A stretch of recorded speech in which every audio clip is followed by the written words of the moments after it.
아이들이 말을 배울 때 말뜻을 잘못 이해해가지고 하는 귀여운 실수들이 있잖아요. 저희 두 아들들도 다 그런 적이 있었는데, 첫째 아이가 이제 어린이집에서 하루는 돌아온 다음에 저에게 이렇게 얘기하는 거예요. 아빠 오늘 멸치하고 김치하고 골고루 하고 먹었어요. 이렇게 얘기를 하는 거예요. 제가 하도 골고루 먹어야 된다 강조하니까 골고루가 반찬인 줄 알고 그렇게 이제 얘기를 했던 거죠. 둘째는 그런 적이 있습니다. 그 이렇게 뭔가를 보여줄 때 이렇게 짜잔 하고 보여주잖아요. 그래서 뭔가를 보여줄 때 무조건 짜잔을 해야 되는 줄 알았나 봐요. 그래서 아빠 저 여기 다쳤어요. 짜잔 이렇게 말했던 적이 있어요. 그러니까 안 좋은 것도 뭔가 보여줄 때 이렇게 무조건 짜잔이라고 해야 되는 줄 알았던 거죠. 근데 그때 일들을 저희가 주중에 이제 아내랑 막 얘기하다가 막 웃으면서 근데 문득 이런 생각이 드는 거예요. 아이가 이거 안 좋은 건데 좋은 건 줄 알고 짜잔 보여줬는데 저는 하나님 앞에서 정반대로 할 때가 더 많은 것 같아요. 하나님 보시기에 좋은 건데 나는 안 좋은 건 줄 알고 그냥 이렇게 빨리 이 일이 지나갔으면, 빨리 이게 해결됐으면 그렇게 하나님 앞에 나아갈 때가 참 많이 있는 건 아닌가, 그런 생각이 문득 들었습니다. 여러분, 눈앞의 상황이 나에게 득이 될지 해가 될지를 우리는 사실 알지 못하죠. 그렇죠? 하나님이 우리 인생을 가장 좋은 길로 인도하고 계심을 신뢰하며 우리는 그분을 따라가야 될 줄로 믿습니다. 근데 이 일에는 반드시 말 그대로 믿음이 필요하죠. 근데 문제는 우리가 하나님께 믿음을 구할 때 하나님이 무슨 컴퓨터에 프로그래밍 하듯이 이렇게 믿음을 이렇게 입력해 주시는 게 아니더라는 겁니다. 우리는 인격적인 존재로 하나님과 교제하기 위해서 창조된 사람들이기 때문에 하나님께서 우리에게 믿음을 주시고 소망을 주시고 인내를 주실 때 그런 걸 뭐 이렇게 프로그램 하듯이 이렇게 이제 새겨 넣으시는 것이 아니라 믿을 수 있는 시간을 허락하십니다. 인내를 배울 수 있는 상황을 허락하십니다. 그런 방식으로 우리가 하나님을 믿도록 더 믿음과 소망으로 나아가도록 하나님은 그렇게 우리를 인격적으로 인도하신다는 말이죠. 자, 그렇기 때문에 믿음의 순례자라는 우리 주제로 계속 말씀을 나누고 있는데, 믿음의 순례자들에게는 반드시 믿음의 시험을 통과해야 하는 기간이 존재한다는 것입니다. 여러분, 시험을 왜 보죠? 학창시절에 시험 많이 보셨잖아요. 저는 시험지를 딱 받아볼 때마다 제 머리에 배신감을 느낍니다. 왜냐면 내가 다 안다고 생각했는데 시험지를 보면 모르겠어요. 그러니까 시험을 보면은 내가 안다고 착각하는 것과 진짜 아는 것이 무엇이었는지가 이제 드러나죠. 그렇죠? 그런데 시험의 진짜 더 중요한 의미는 뭐냐면은 시험을 보고 나면은 뭐가 중요한 건지를 알게 돼요. 그런 기억 없어요, 여러분? 이렇게 그 교과서에 막 새까맣게 막 밑줄 치고 막 동그라미 했는데 안 나와, 시험에. 전혀 내가 그냥 넘어갔던 게 시험에 나와가지고 이게 진짜 중요했구나 이렇게 깨달았던, 공부 잘하시는 분들은 잘 이렇게 모였을 텐데 저는 막 특히 암기 과목 같은 거 이렇게 뭐가 중요한지 잘 모르겠는 거죠. 그래서 다 외울 수는 없고 벼락치기를 해야 되는데 뭐 이거 나올 것 같으면 막 이렇게 했는데 결국 그게 안 나와가지고 시험을 망치기도 했던 그런 기억이 있는데, 시험을 통과하고 나면은 사실은 뭐가 진짜 중요했는지를 우리는 알게 되는 거죠. 자, 아브라함이 가나안 땅에 도착했을 때 그 앞에 바로 경험되었던 거는 어떤 풍성한 빵이 아니었습니다. 기근과 돌이었어요. 하나님이 가라 하는 대로 갔는데, 하나님이 부르시는 대로 순종해서 나아갔는데, 그때 맞닥뜨렸던 것은 기근과 어려움, 돌과 고통이었다는 것이죠. 그런데 하나님께서 왜 아브라함에게 이런 길로 인도하셨을까? 그를 믿음의 조상으로 부르시기 위함이었다는 거예요. 그럼 그를 그냥 짠 하고 믿음의 조상으로 바꾸시는 게 아니라 그가 하나님의 뜻 안에서 기근과 돌을 선택할 수 있는 믿음을 갖게 하시기 위해서 이 시험을 허락하셨다는 것입니다. 그래서 지금 아브라함은 이런 상황에 처해 있는 거예요. 하나님 뜻 안에서 기근과 돌을 선택할 것인가, 아니면 약속의 땅을 떠나서 떡을 선택할 것인가의 결정의 기로에 서 있던 것이죠. 그것을 통해서 하나님이 원하셨던 건 뭐냐면, 하나님을 신뢰하는 삶이야말로 진짜 안전한 삶이구나, 이걸 배우기 원하셨던 거죠. 그 시험을 통과하고 나면, 이 시험에 성공했고 실패했고 상관없이 그 시험을 통과하고 나면 아브라함은 뼈저리게 알게 될 것입니다. 하나님의 인도하심에 순종하며 나아갈 때 거기에 진짜 내 안전이 있구나, 그거를 배울 수 있게 되는 거죠. 그러니 여러분, 안심하십시오. 하나님의 뜻대로 살아가려고 하는데 뭔가 기근이 앞에 있고 떡이 아니라 돌을 주시는 것 같고, 하나님의 인도하심 앞에 순종하며 나아가려고 하는데 그 가운데 더 어려움이 있을 때가 있습니다. 하나님께서 그 시험을 허락하신 이유가 있다는 거예요. 뭡니까? 우리의 믿음을 성장시키시고 우리에게 더 좋은 것을 주시기 원하시는 하나님의 사랑이라는 것을 우리는 기억해야 될 줄로 믿습니다. 자, 그래서 지금 이제 아브라함은 믿음으로 약속의 땅에 머무를 것인가, 아니면 스스로의 노력과 결정으로 내 안전을 스스로 지킬 것인가, 이 기로에 서 있는 거죠. 우리가 다 알다시피 아브라함은 이 시험에서 실패하고 맙니다. 이집트로 가게 되죠. 그래서 오늘 말씀을 통해서 이 세 가지를 말씀드릴게요. 아브라함이 시험에서 실패한 진짜 원인이 뭔지 말씀드리겠습니다. 두 번째는 그 실패한 결과가 어떻게 됐는지 이야기를 나누도록 할게요. 마지막 세 번째는 실패한 아브라함에 대해서 하나님은 어떻게 반응하셨는가 말씀을 나누도록 하겠습니다. 시험에서 실패한 원인이 뭐고, 그 결과는 어땠고, 그 실패한 아브라함에게 하나님은 어떻게 다가오셨는지 말씀을 통해 함께 이야기를 나눠보도록 할게요. 첫 번째입니다. 아브라함이 실패한 원인이 뭘까요? 언뜻 보면 그냥 기근 때문에 애굽에 내려간 것처럼 보입니다. 그러나 그는 애굽으로 내려가기도 했고 올라가기도 했는데, 이 표현이 되게 재밌는 표현이에요. 12장 10절에 보면 그가 이집트로 내려갔다라고 되어 있고, 13장 1절에는 아브라함이 애굽에서 올라왔다 이렇게 이야기하고 있는데, 실제 고도를 보면 지리적으로는 이집트가 더 높습니다. 그래서 원래는 가나안으로 내려갔다고 해야 돼요. 이집트로 올라갔다고 해야 됩니다. 그런데 하나님의 축복으로부터 이탈했다가 돌아온 여정이 상징적으로 표현되고 있는 걸 우리는 보게 되는 거죠. 요나서 1장을 한번 생각해 보시면, 요나가 니느웨로 가서 말씀을 전하라고 했던 하나님의 말씀에 불순종하고 지금의 스페인에 해당되는 다시스로 이제 도망을 가려고 합니다. 요 장면에서 계속해서 반복되는 단어가 뭐냐면 그가 내려갔다는 거예요. 한번 1장 3절 말씀 같이 한번 읽어주세요. 시작.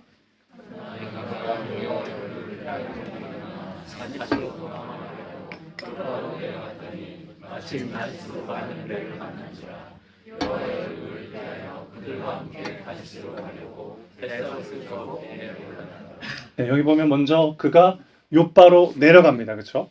그런데 재밌는 표현은 그가 배에 올랐더라라고 번역이 됐는데 원문은 똑같아요. 원래는 내려갔다라고 번역이 돼야 됩니다. 그가 욥바로 내려가고 배에 내려가고 나중에는 배 밑으로 내려가고 나중엔 바다 밑까지 내려갑니다. 계속 내려간다라는 표현으로 요나의 영적 상태를 묘사하거든요.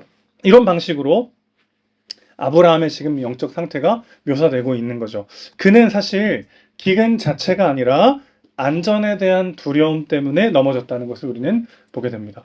애굽에 내려가자마자 또 다른 걱정에 빠지는 모습을 보면 알 수 있어요. 여러분, 기근 자체라면 기근을 피하면 두려워하지 않아야 하잖아요. 그렇죠? 그런데 기근을 피해 애굽에 가자마자 아브라함은 또 다른 불안이 몰려오기 시작해요. 뭐냐면 아내가 너무 예뻤다는 거예요. 11절에 13절 보면 그 아내가 너무 예뻐서 애굽 사람들이 나를 죽이고 당신을 아내로 취하면 어떡하냐. 그러니까 누이라고 하자. 이렇게 이야기를 합니다. 당시 사례의 나이가 65세 정도로 추정이 되는데 65세였는데도 미모를 유지하고 있었다. 언뜻 들으면은 뭐 이해가 안 될 수 있잖아요. 그래서 창세기를 쭉 읽어보면 창세기 내레이터는 그가 정말 이뻤다는 걸 계속해서 강조해요. 사례가 정말 이뻤나 봐요. 아브라함의 결혼식에 가본 적은 없지만 이쁜 아내 때문에 걱정하는 그 마음이 너무 공감되시죠? 우리 남편분들.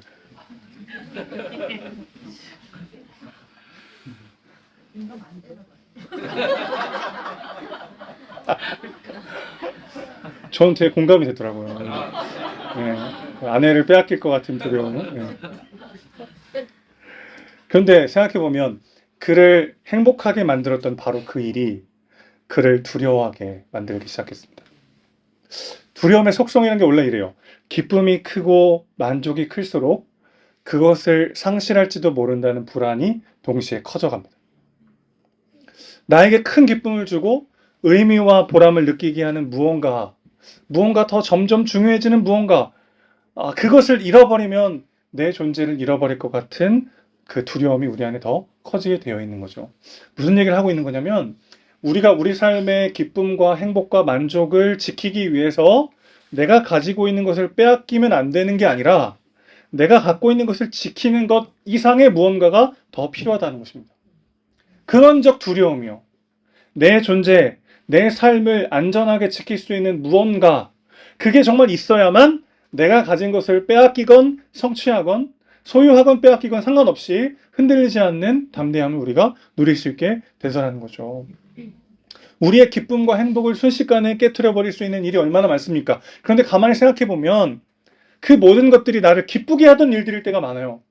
나에게 만족을 주고 기쁨을 줬던 그 일 때문에 오히려 낙심과 두려움과 절망에 빠질 때가 얼마나 많은지 모르겠습니다. 그래서 우리는 문제 자체보다 두려움 때문에 넘어질 때가 훨씬 더 많습니다. 아브라함이 결국 이 시험에서 실패한 이유는 그가 두려워했기 때문이에요. 어떤 두려움이요? 내 삶을 내가 지키지 못할 것 같은 안전의 두려움이요. 아브라함의 생명에 대한 이 두려움은 사실 믿음 없음을 이야기하기도 합니다. 하나님께서 아브라함을 부르실 때 내가 너의 씨를 번성하게 할 것이다 라는 약속을 주셨잖아요. 내가 죽으면 어떻게 내 씨가 번성합니까? 아직 자녀가 하나도 없는데. 그렇잖아요? 만약에 자녀가 한 명이라도 있으면 나는 여기서 죽고 얘를 통해서 많은 자손이 생기겠구나. 그래도 결국 내 씨가 많아지는 거잖아요. 이해하시죠? 근데 자녀가 한 명도 없어요. 근데 하나님이 나의 씨를 많게 하시겠다. 그럼 지금 죽을 수 있습니까? 없습니까? 못 죽는 겁니다. 죽을 수 없는 상태예요. 그러니까 아브라함이 정말 하나님의 말씀을 믿었다면 나는 여기서 죽지 않을 것이라는 담대함이 있었겠죠. 그런데 하나님의 약속도 나를 지킬 수 없다라고 하는 강력한 믿음이 있기 때문에 이 상황이 너무 두려워질 수밖에 없는 거죠. 자, 지금 무슨 얘기하는지 이해되시죠? 나의 두려움의 뿌리에는 사실은 하나님의 말씀에 대한 믿음 없음이 자리하고 있다는 거죠. 두려움은 항상 믿음과 관련되어 있습니다. 네. 제가 신학대학원 다닐 때, 그 신학대학원 별명이 이제 선지동산이었거든요. 왜 선지동산이냐면 산 속에 있어요. 그래서 그 앞 동네 진짜 이렇게 시골 중에 시골인데 아무것도 없고 밤에 이렇게 나가면은 깜깜하고 조용합니다. 그래서 너무 이렇게 묵상하면서 음악 들으면서 기도하면서 이렇게 걸으면 너무 참 마음이 편안해지고 많이 힐링이 됐던 시간들이 있었어요. 그러니까 이렇게 진짜 동네가 깜깜하고요. 이렇게 가로등 하나씩 이렇게 있으면 그것도 여기만 보여요. 여기만 보이고 저기만 보이는 그런 이제 깜깜한 길을 이제 걷는 겁니다.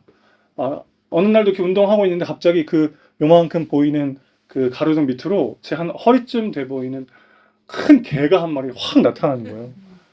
와, 얼마나 깜짝 놀랐는지 정말. 그 순간 이렇게 너무 놀라면 사람이 이렇게 얼잖아요.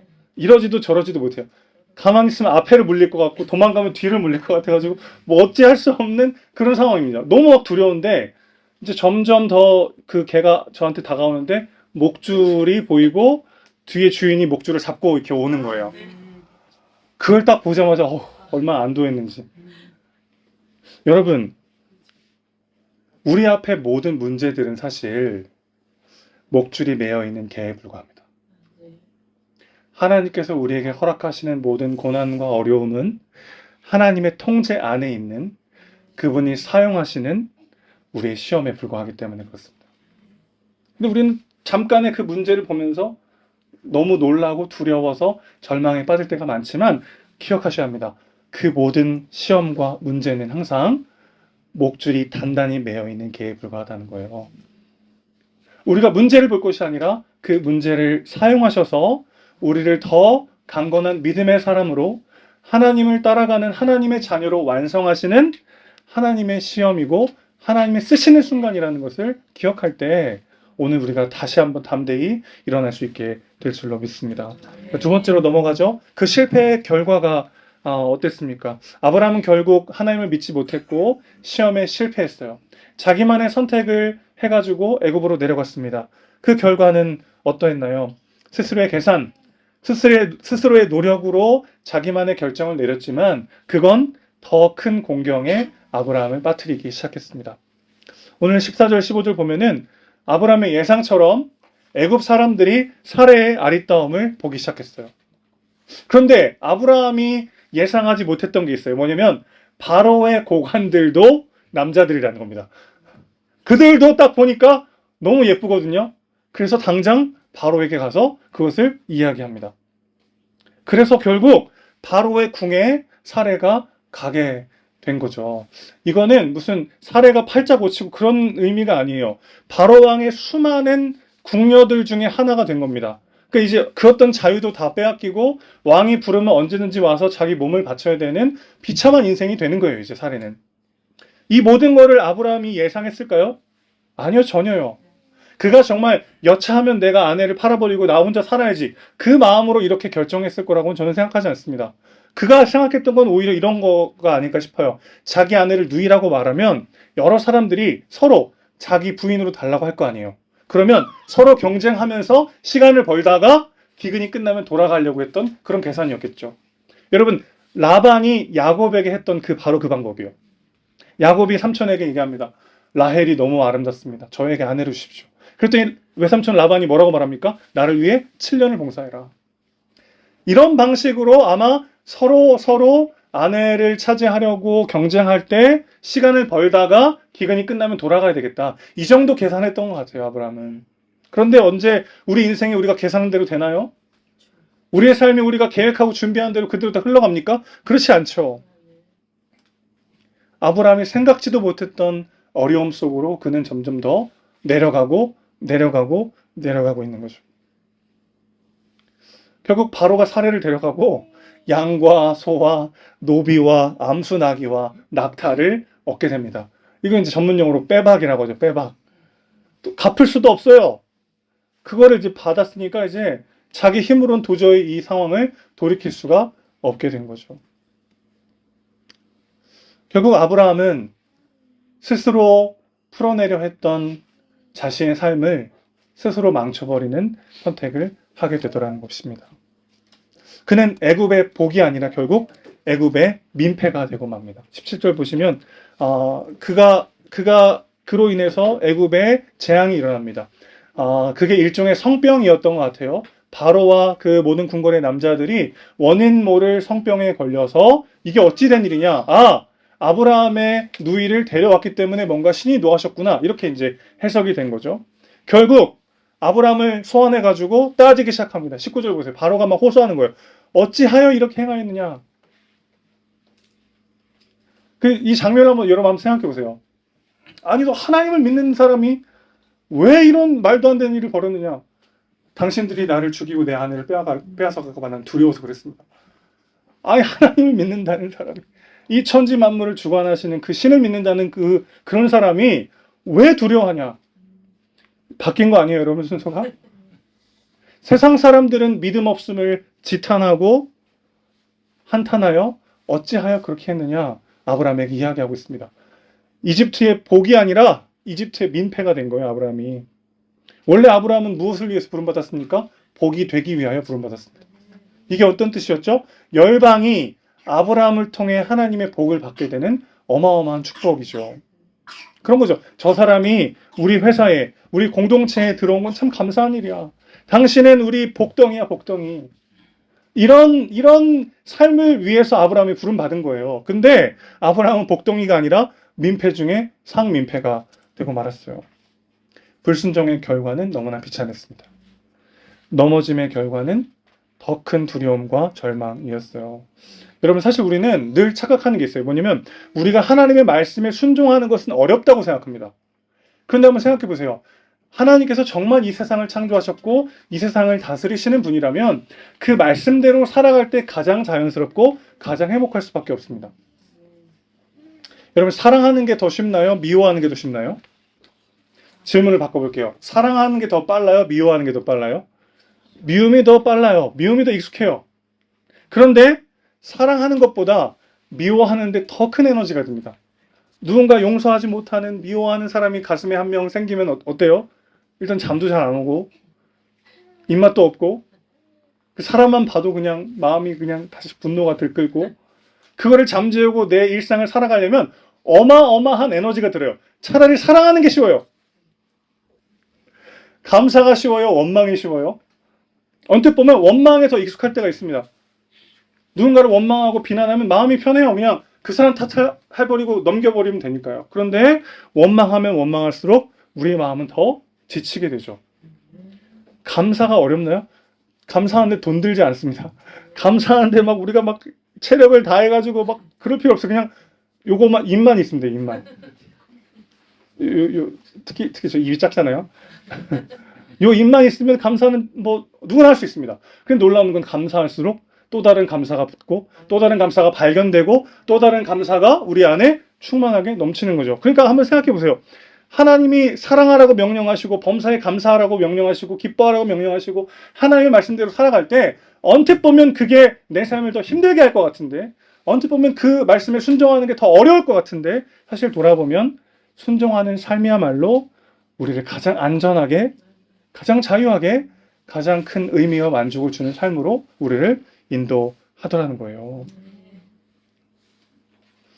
여기서 우리는 아브라함의 시험의 실패의 결과에서 우리는 말씀대로 살아가는 삶이야말로 진짜 자유와 안전과 의미를 준다는 것을 다시 한번 경험하게 되는 것이죠.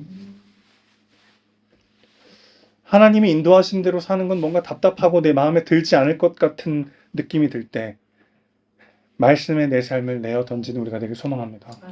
그것이 주는 진짜 자유, 진짜 생명을 누리는 저와 여러분 되시기를 주님의 이름으로 축복합니다.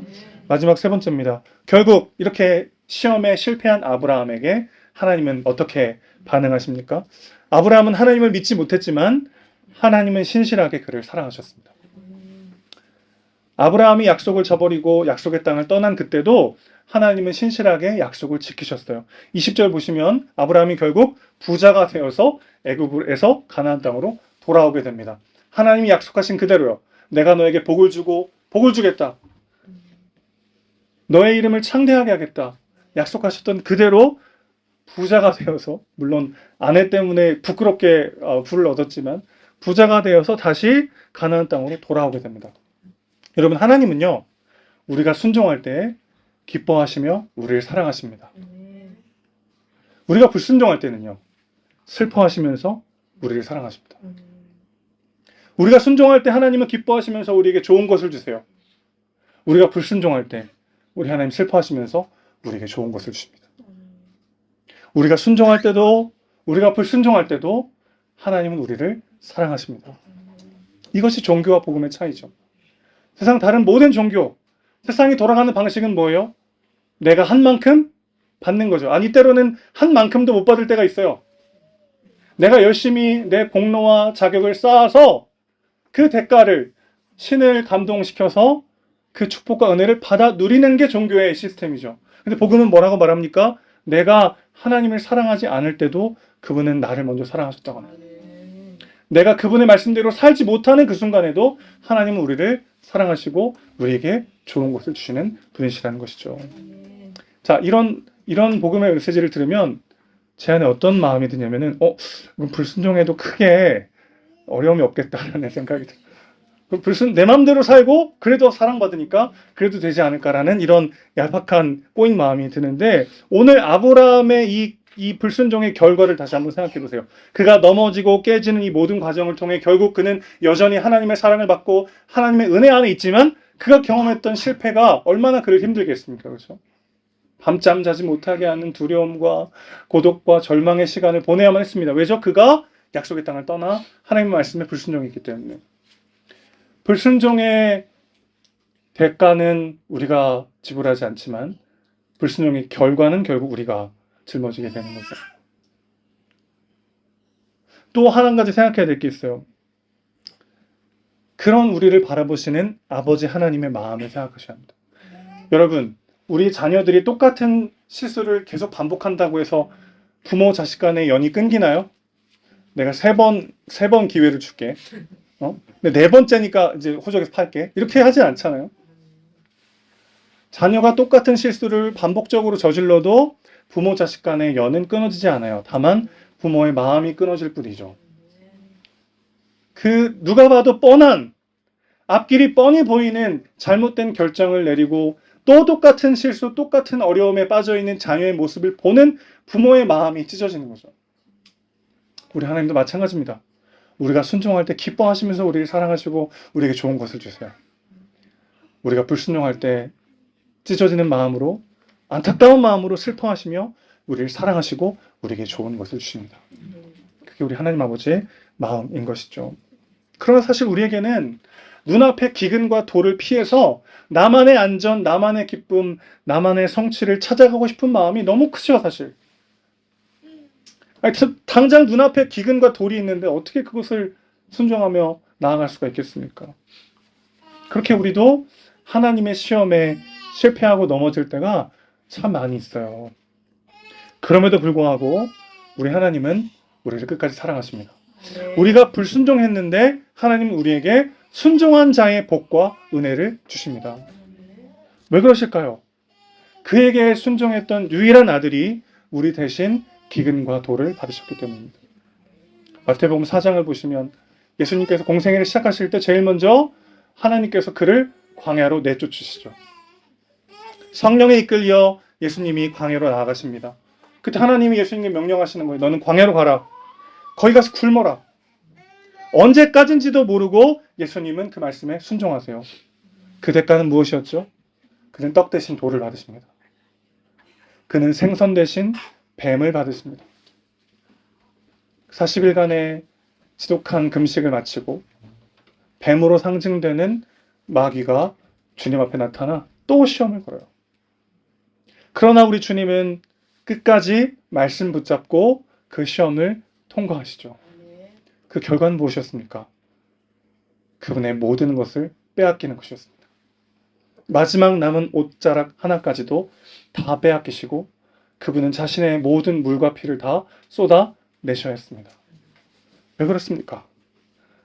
우리의 자유, 우리의 안전, 우리의 삶의 의미와 보람, 나라는 사람의 존재의 의미, 그 어느 것 하나도 빼앗길 수 없는 존재로 만드시기 위하여 그분께서 친히 자신의 그 모든 것을 빼앗기셨습니다.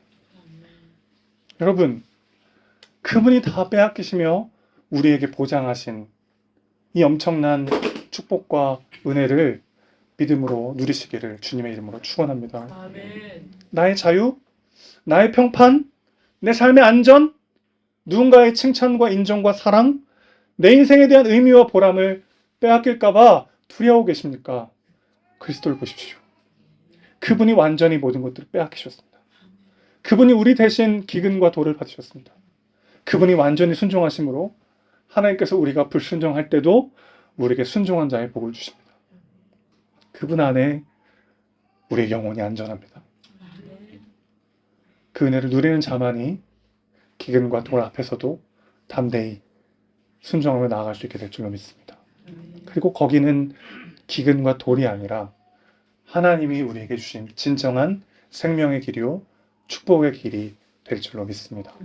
그 길을 함께 담대히 걸어가는 우리 모든 은혜의 공동체 되시기를 주님의 이름으로 축복합니다.